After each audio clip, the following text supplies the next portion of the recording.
छोटे मालिक प्रणाम। ये मजदूर का हाथ है कातिया। ये मजदूर का हाथ है कातिया, लोहा पिघलाकर उसका आकार बदल देता है।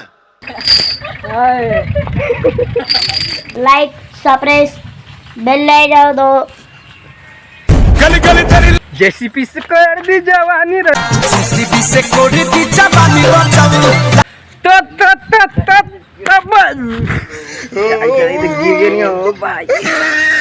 तो भैया लोग क्वेश्चन बानी रहुआ लोग।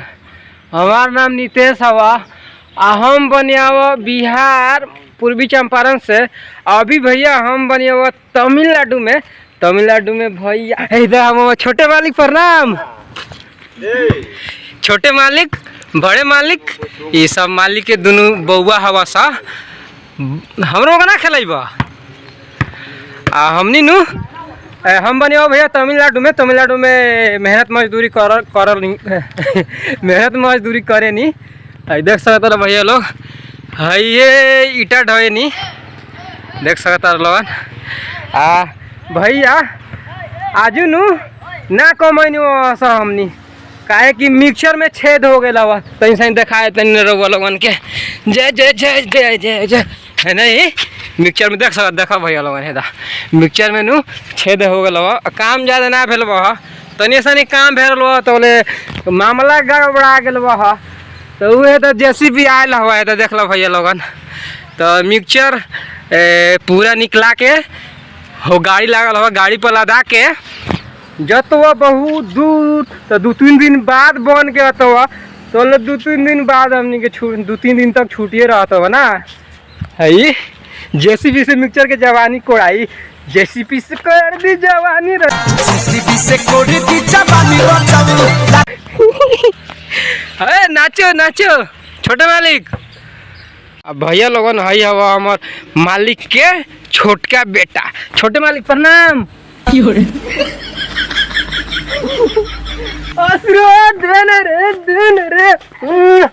तुम अच्छा क्यूट है। तो भैया लो अभी सवेरे के 8 बजे था मस्त नहा धो के खाना वाना खा के तैयार हो गल बनी हुआ। लेकिन काम हम ना हो लोड होता तो गिरता हुआ ना। तो वीडियो में का हुई आगे मिलल जी ठीक बा।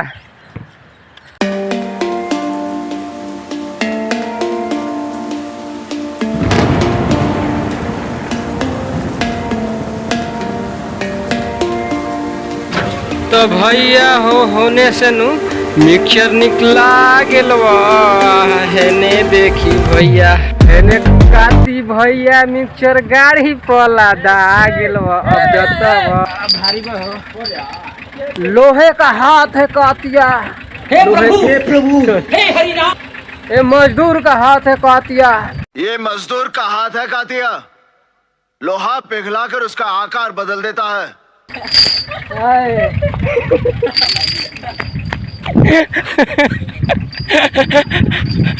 तो भैया हो अभी नु शाम हो गया, टाइम हो गया शाम के 3 बजे था। देख सकता तनी तनी ठंडा मौसम हो गया ना। आजू नु का भेल ना लोडो गिरल है तो मशीने खराब हो गया तो कामे ना भेल ना। बिहान देखता रह भैया लोग जितना लगत हुआ नु ये सब लोड गिरावे के हवा।